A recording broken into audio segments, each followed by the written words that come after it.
Hello there, welcome to our channel Login Helps again. Hope you are doing fine. I'm back with another tutorial video, and today I'll be showing you how to log into your council tax account. And now without further ado, let's start right into the video. But before that, don't forget to like, subscribe, and hit that bell icon for more videos.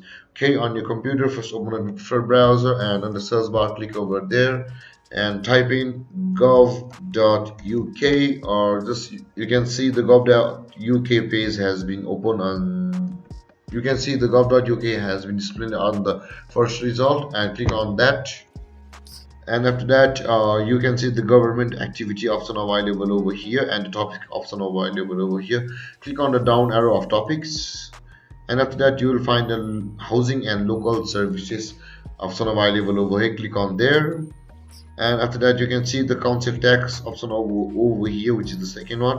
Click on there and click on pay your council tax over here, and you will be required to enter your postcode, and then you will be redirected to the next page where you need to enter your credentials to log into your council tax account.